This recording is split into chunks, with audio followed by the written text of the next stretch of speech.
Well, Kirk, I am excited to talk with you. Thanks for joining me tonight.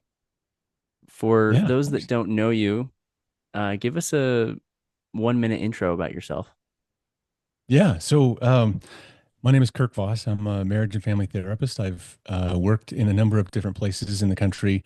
I did my training in Maryland, at the University of Maryland. And after that, I came back to Utah, where my family was raised. And I worked in some residential treatment facilities and then helped as an administrator for a behavioral hospital for recovery and for mental health issues.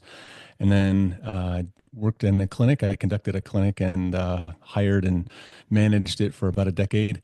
And then I moved up to Montana about 5 years ago, and I've been working here ever since, just outside the gates of Glacier Park. Great. Thanks for that intro. Kirk, I'm curious, we're going to talk about mental health and substance use today. But first off, I wanted to hear about your journey in becoming a therapist and what was your motivation and how has your approach in therapy evolved over time, if at all? Sure. So, like, what got me into therapy, or Yeah, yeah, that's two questions. So yeah, the first one is what got you into therapy? What inspired you to become a therapist? yeah. I was going to be a history teacher. I was fairly certain, and I remember that I went through college just certain that I was going to. I loved history. I was super excited about it. Archaeology and history just held all my interest. And then I remember I went and did some service in Brazil for a couple of years. And while there were some folks who clearly were in need of help. They needed support. They were having a domestic violence issue. And I was a young kid, 19 years old. I didn't know what I was doing. Barely, was learning the language, getting my feet under me. And I remember they turned to me and to to myself and my friends who were there. They said, "What are we going to do? How do we fix this problem? What are we supposed to do with all of this?" And they were desperately but sincerely invested in trying to find an answer. And I just was dumbfounded. I didn't know what to say. And I vowed to myself, I'm never going to be in the circumstance again that if someone is in sincere need for emotional, relational, individual care, they need support. I never wanted to be the person that was coming up short, not having anything to offer or to help. And so from that point, I decided I have to look into ways that I can be a more meaningful, supportive voice for people that needed it. And so I got back into the States and started looking at programs and different options. It turned out that I found uh, marriage and family therapy was a training program, a master's degree that was going to be everything that I was looking for. And there's a lot of different training modules and programs for how to become a therapist, how to do that kind of work. This was the one that fit me best, and so I pursued it. And it's been probably the most difficult thing, but also the most gratifying thing that I think I ultimately could have picked. And it's served me well. I feel like it's meaningful for me there. You were asking another question too, and I That's forgot fantastic. the question. Yeah, I no, that's amazing. I'm curious, have you had an unexpected lesson that therapy's taught you about human nature, how we tick, how we struggle, how we heal? That might be a loaded question. Have I found that there's common things that trip people up, or have I found that there's things that are overlooked? What do you mean by that? Let me make sure I understand. Yeah. Is there something about human nature that you've seen patterns for that you didn't expect or you didn't understand before going in therapy? You didn't realize that there were common themes that led people to struggle and and just an unexpected propensity that people often have. Yeah, I think so. I don't think when I started out the work of, well, learning about the human mind and about our process, I don't think I realized from the gate just how mappable we are as people, how much we Mm. are. operating on a sequence that happens within our humanity, within our survival, within our experiences. I didn't realize that at first. I kind of believed that, well, in the collective demographic of humans around me, that we all, some of us go through struggles and some of us seem to be doing okay. And those who are in struggle, they probably just need to be set onto a healthier path. And that was kind of the simplistic place that I was. And I soon discovered during the course of therapy, doing a little bit for myself, therapy for me, but also just in the process of working with people, understanding their stories and helping them to find their strength, I came across some research that really opened my eyes to how we operate, what drives us, and it changed everything for me, to be honest, because it made it mappable to understand why we get stuck where we are, but also what drives us to begin with. And when we understand that mappable sequence, I find that to be just wildly instructive to help us to then be able to intentionally choose how to heal, to find what we need, and to undo patterns that don't serve us. Mm, that's amazing. Along those lines, I'm curious that if there's any misconceptions that people have about therapy. A lot of people have misconceptions about their mind. They don't realize that it might be as mappable as you just described, which brings a lot of hope. When we realize that we can point to a place where we got off the path of our minds, and that we can our mental map, and that we have the ability to get back on and go to the destination that we're seeking. I'm curious if there's misconceptions that you often hear from people about therapy itself. Oh yeah, a lot of things. I think well, people have media to confuse them, right? So they'll have social media, they'll have movies and things that they've kind of learned or heard from friends of friends about how therapy works. And so people will have a lot of misconceptions. They'll think therapy is supposed to be this one thing, or that that it's just going to be uh, well formatted in such a way that we have to talk feelings all the time, or that there's going to be one person that's the problem, or that there's going to be an overhaul of my personality, or people have misconceptions where they think therapy is going to be just a waste of time. It's just going to lean into wishy-washy subjective material, and what's the point? And it'll be lining the pockets of the therapist while draining resources of the person needing support, and that all they're really going to get in the end is going to be someone telling them what to do, or saying, how do you feel about that? And the truth is, when therapy is performed and conducted and carried out properly and meaningfully, it's so much more than the tropes and the common idea people have about what therapy is. Ironically, I remember one day I was working with this teenager. It was the first time that the teenager had ever come, and he walked in the room and he didn't know what to do. He just went right over to my couch and he laid down and he put his hand right over his forehead and kind of like stared up at the ceiling and said, "Am I doing it right?" And he was very serious. He thought this is what he was supposed to do. And he was laying there and he's like, "What do you need to know?" I was like, "Well, all right. If that's comfortable, man, it's all good." Most of my clients don't do that, but that's what he needed. So it's all good. That's so funny. He was living out a character in a movie. He Right, was, right. It's what he yeah, knew. that's so funny. Wow. I'm curious, as you've been a therapist for so long, if I was a therapist, I feel like I would internalize a lot of people's difficult emotions and experiences. Have you had to learn and develop those skills to minimize the the spread into your personal life and affecting your mood and allowing it to not marinate in your mind after sessions? Is that a skill you've had to develop, or have you been blessed to have that ability from early on? Well, that's a good question. I would say two things. First off, there was a shift that I remember happening in probably the first year of doing therapy, where I was initially taking on the strain of people as they were describing it to me. I would just carry it home with me. And I had a long drive home from the campus where I was doing my work in that first year. And in the drive home, I remember going over it in my mind.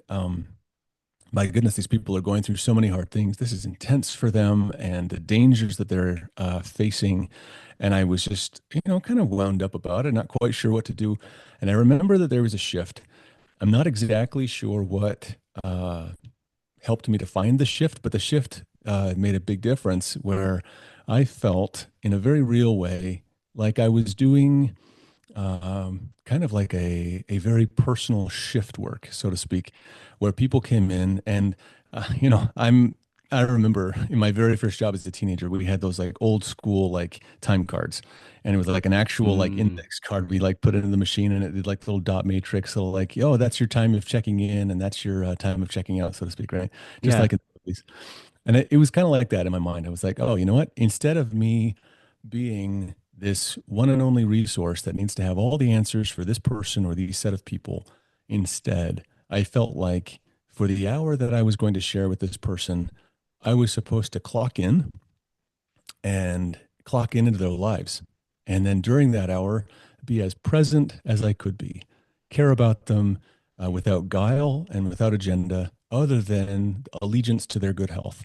And then at the end of their hour, after all the discussion, all the things that we were able to accomplish, I would walk them out. And in a sense, mentally speaking, I would clock out. Now, people would say, oh, well, so you don't care about your clients after hours. I would say that's not so much the case. I do believe in a higher power. I believe in that process. And everyone has a different viewpoint on this, and that's okay. My experience personally is that there's a partnership. If we believe in a higher power, if we have that faith structure of sorts, at least for those of us who may conceptualize it this way, I think of it as a partnership wherein I trade off. I clock out, and a higher power, a force for good, clocks in. And I will be very present when I'm clocked in, and I will care deeply. And when I clock out, I don't cease caring. I find myself shifting in my care, in my belief now that they will be in good hands, and I can't wait to be with them again so that I can give what I have. Anyway, that helped me to take the pressure off. And in the years since, I've found this was the second part of what I was going to say is that I do find that there's an emotional fatigue that does happen. I'm not carrying with me the stories of people hour to hour throughout the evening and into the night. That's very rare that I'll have someone's personal story kind of resonating in my mind and I'm worrying about them. But what I do experience is a cumulative emotional fatigue. And that's Mm, very real. I think every therapist probably has that where we have to take good care of ourselves. And regardless of whatever field of work we're in, if we don't do the things that are emotionally regenerative, then the cumulative stress or the cumulative drain that we experience will become a catalyst to our health.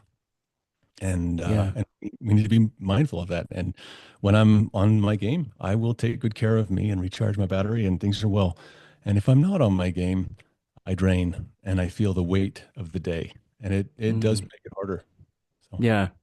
That's a beautiful way to frame that about clocking in and having the higher power clock in after. I really like that.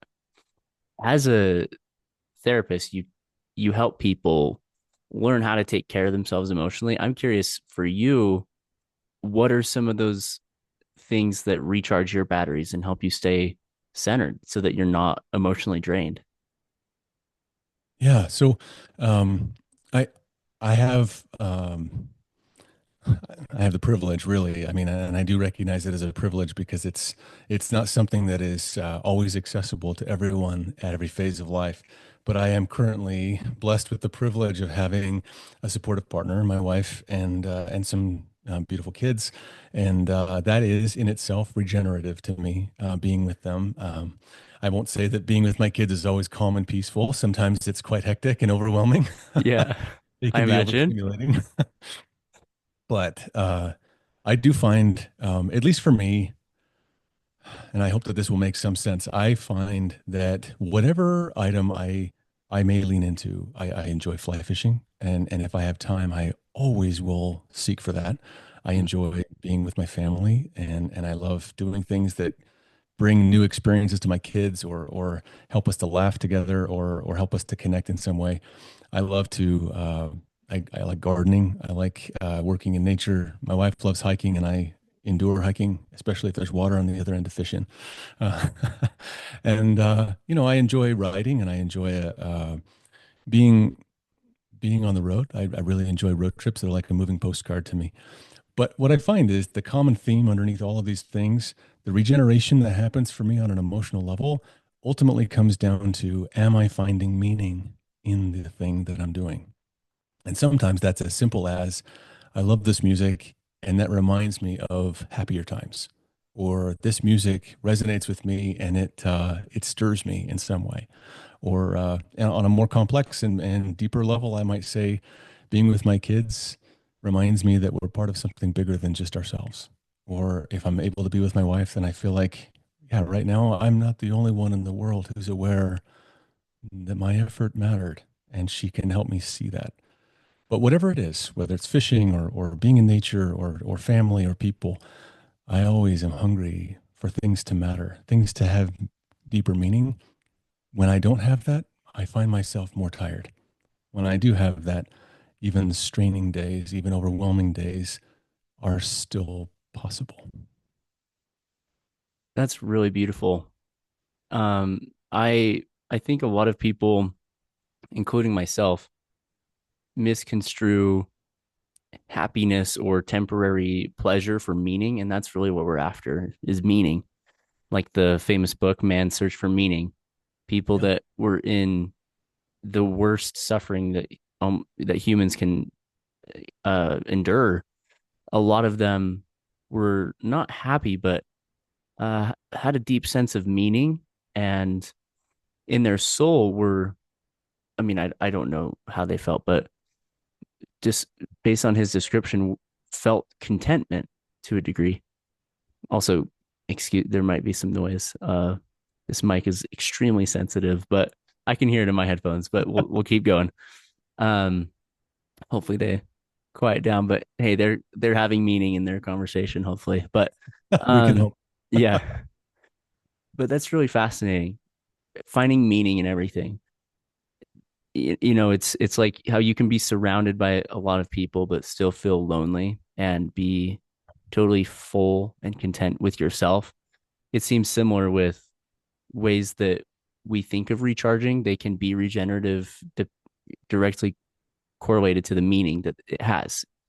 um, Yeah. and everyone has to seek out what that meaning is for them, I suppose. I'm curious, as you talk with people, and as I hear people, a lot of people think that therapy is about fixing yourself. And I'm curious if you would agree with that, or would you say that that's mostly accurate, or that there's a better way of viewing that? Well, there's probably a dozen ways that people will articulate this, different wording and different expressions. But personally, and this is just my personal bias, I prefer to think of it as we're healing, or that we are perhaps fixing a pattern. But I don't believe that any of us in ourselves and by virtue of our being that we are bad or broken. At least I haven't come across people like that. I know people who have had extreme behaviors and who have found themselves in extreme patterns that are far from what I would consider acceptable or healthy. But I still don't believe that they're disposable. I don't believe that we are, a lost cause, so to speak, because there's fluidity and there's capacity inside of us to rise. And so, for that reason, I would say, rather than say therapy is to fix us, I think it's more about, how can I repair a relationship? How can I enhance the good within me? How can I clear the fog so that I can bring my gifts to the front? Or how can I help myself to heal and to find what I've needed but haven't known how to find. Those things I believe in. I think that's more accurate, at least from my view. So maybe more than, shipping in parts to fix a broken car, it's restoring the source of good that already exists within people. Would you, Yeah, you say yeah, that? Okay. and helping people to not have to rely on faulty parts or we go through strain and we go through injury or we go through trauma or we go through something that's jolted us and then we incur bruising from that or wounding from that. And some people have carried that for so long, it's all they know. And they don't know that they can have a healed wound. They don't know that they can have a repaired uh, experience, something that can actually resolve and come to peace. But we can, and we do. And so when people know this, the phenomenal excitement that comes over people. Sometimes they know how to express that, and sometimes it's just manifested in their face. But when they finally realize that they don't have to just continue the journey on this earth with the kind of splintered experience that they've had or the bruised uh, place that they've felt, that they can actually be restored and be healthy again. It comes back to that mappable thing I was mentioning before, that if we really are trying to understand ourselves well and our loved ones well, those near us, we won't see them as good or bad. We'll see them as in health or in disrepair. That's a powerful distinction for having more empathy for ourselves and other people, I think. That's that's really cool. Along those lines of, how people frame therapy in the age of social media and TikTok mental health, there's a lot of false narratives out there. And there's a lot of cliches that are on the internet or off. I'm curious, what is a cliche that you think is, or yeah, kind of an online mental health um, adage, I guess, that would be not helpful, that would be more harmful than good in your estimation? Well, you put me on the spot. I'm not sure I'll think of them all now. I'll probably remember them right after we finish, but Yeah, this is on a the spot. couple. Go ahead. I'm just a curious person, and looking to. But yeah, I'm putting you on the spot, so no pressure at all. And if it does, if nothing comes to mind, it's fine. That's No, that's all totally right. fine. I think maybe something that initially came is I would say that self-diagnosis is accurate. We see people so often. They'll be watching their favorite influencers or the people that they think hold a voice and a competent perspective, and they'll hear them, and then the algorithm will send to them more just like it, and then I think as the consumer of information, we watch these things, and they'll be describing in these very short sound bites. This is what the symptom is. This is what it's like. This was my experience with it, and without there being any clinical data to verify it or any other objective information to kind of like merge with that or help us to understand and conceive of it, this person who is giving the information without competency, without necessarily qualification, ends up swaying a lot of minds. And I find that just tragic because then oftentimes I have people come to me in therapy who will either say, I have this condition when they may not actually have that. And often they do not. Or they will say, uh, mental health isn't real, or medicines, never help. Or they'll say, uh, this particular condition, I've heard all about it. I know all about it. It's these other things. So therefore, I do have this or I do not have this, when often they've been skewed by inaccurate data. So that drives me bananas. That I can imagine. sometimes in our willingness to consume information, and in this day and age when there's no shortage, we find ourselves very often so washed over by information that not everyone knows exactly where the good is or where the valuable is. And these are important issues.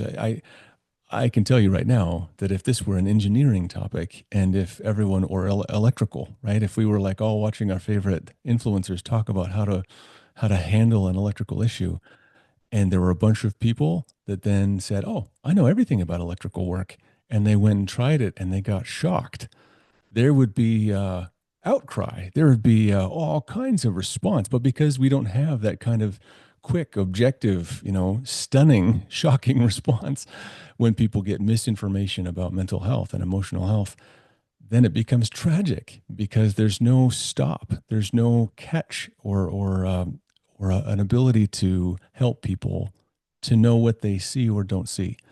I I wish so much that we could, solve that or have a way to filter more accurately for people.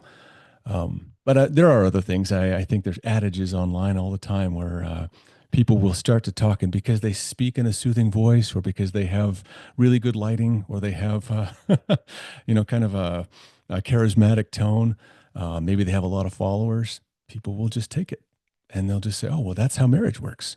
Oh, that's how recovery works." Of course, I don't believe that we will get the best genesis of information from our social media.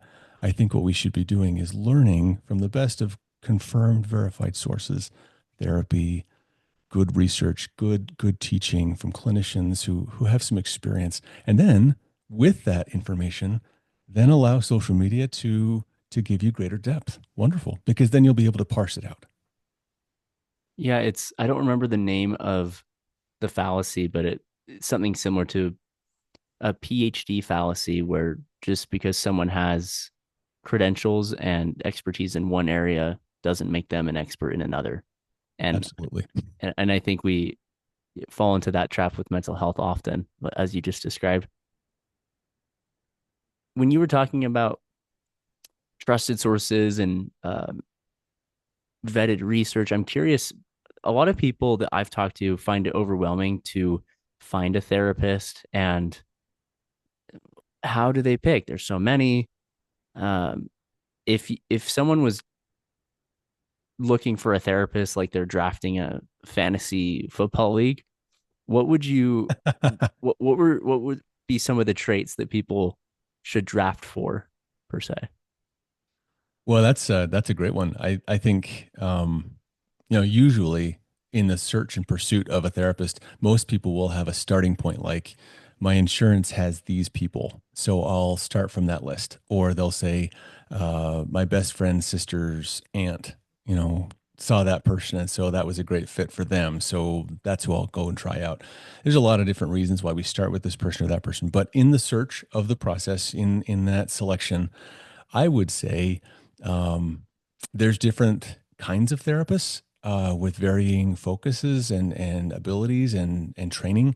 Um, and I'm happy to dive into that if that's helpful. But if people are looking for meaningful support, I personally, as we all do, I do carry bias, of course. There are probably some 25, perhaps 30 empirically based models of therapy now that Wow. have been vetted and proven to do good work for people to help them change. But out of those 25 to 30 different models, if we're really honest, there's really only three or four of them that get the most attention. And most therapists, sadly, are probably going to default into one or two of them, primarily because there's one or two that have been the most promoted in the training programs, and they're the easiest for early clinicians to be able to utilize, and they're data rich and easier to measure. And so those ones get the research funding. And so it's very common that when people go to therapy, they will get one of these one or two or three, perhaps, four at maximum, I think, kind of research or excuse me, therapy models. And it's in that process that very often people will get a very familiar flavor from one therapist to the next therapist to the next therapist, not knowing necessarily that there's other options out there. I am biased about what models of therapy are most efficacious, that are most helpful. And I'm happy to talk about that. But Yeah. generally, I would say first and foremost, when you sit with a therapist, they need to have three things. They need to have meaningful training, that they're not going to be shocked or stunned or uncertain about how to receive the things that matter to you. And in that training, they need to be able to bring a meaningful set of trajectory and skills that could be useful to implement in that person's life. But perhaps most important of all is that we need to be able to have a safe harbor space where we can talk about and process externally our emotional experiences without judgment and in real time experience again in the therapy room. And we really can only conduct that if we have someone that we feel comfortable with, or at least with whom we have a growing rapport, a sense that they are empathetic, that they're warm, that they're engaged, that their personality has some match to my own. And then that comfort level facilitates us being able to talk about things that matter. And if we have those things, wonderful. If people go to therapy and they feel like this person is just not a good fit for me, I just don't like it, I would recommend at least trying a couple of times before deciding to be done, unless you just have a visceral reaction and you're totally done from the start, fine. But if you can stomach it, maybe give it a couple of times and make sure that there is a meaningful basis that that therapist would operate from to help you to find your greatest health and your greatest strength. And you need to also be willing to engage at a place of vulnerability. And anyway, the therapist should help facilitate that. So, That's great. Thank you for that. I don't want to take too much of your time. I know it's getting late. I have one other question I wanted to ask is through your years of being a clinician, what's something that you wish every client did that would help them maximize their experience in therapy? yeah, well, there's probably a few things. I do believe that there's a handful of elements in our growth as people that if we're going about this life in the best of ways, trying our best and growing our best, then I would believe that there's a handful of things that, in terms of our emotional understanding and our personal growth, we would end up doing. One of those things is to become willfully vulnerable, and there's a difference between forced vulnerability by circumstance or willful vulnerability because we selected it. So, like for example, if a couple is fighting and their marriage is not in a great spot, or this could be a parent-child as well, kind of a deal. Like there's just tension, there's fighting, we're not connecting, and then one of us ends up in an ER. It's very common that the other person will then come to their side, hold their hand, tearfully say, "I'm here for you, whatever you need. I'll be here when you come back out of surgery. I want you to be okay." And that circumstance brought the vulnerability, and then they're able to kind of set aside whatever tension or drama or disconnect they may have experienced to then be able to say, well, no, we are going to be okay, we're going to connect, here it is. And it's wonderful, but it was circumstance that brought it. And while it's still useful, far more valuable still is when we can become willfully vulnerable, where we selected it. We chose to lean into being vulnerable, taking our walls down in a meaningful investment of self disclosure, of mutual sharing, of being authentic and facing what matters.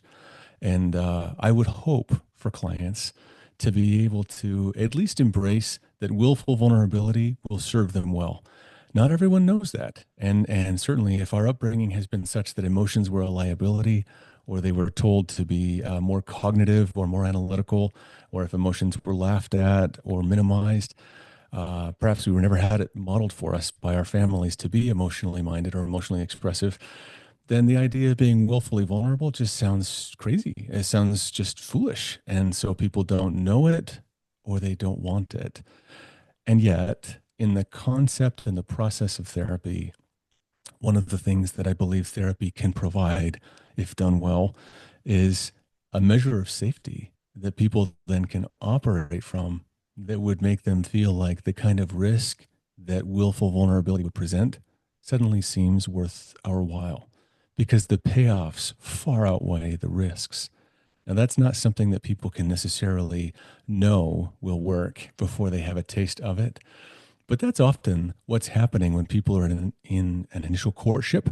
They feel such heightened investment, passionate connection, sharing, um, authentic love and interest.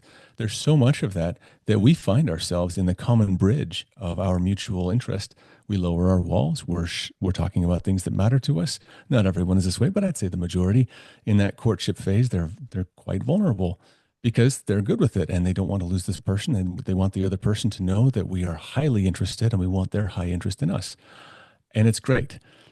And then we go through that honeymoon phase and things, and then life kind of like comes and sneaks up on us. And then people inevitably have their adjustments. And this is new, and I don't know about that. And, this person's driving me bananas and all the things. Well, we have to get back to the phase of us having such closeness, such openness, which is wonderful. But the key isn't to say we just have to be like we were dating again, although that's a nice concept. I believe what we want to do is we want to get back to being vulnerable because we chose it. And if we do, not only do we become more authentic and more capable of facing our things and becoming the healthiest versions of ourselves, but we unlock the relational payoffs that previously we had been enjoying with our partner, but had become out of our reach. And now they come back.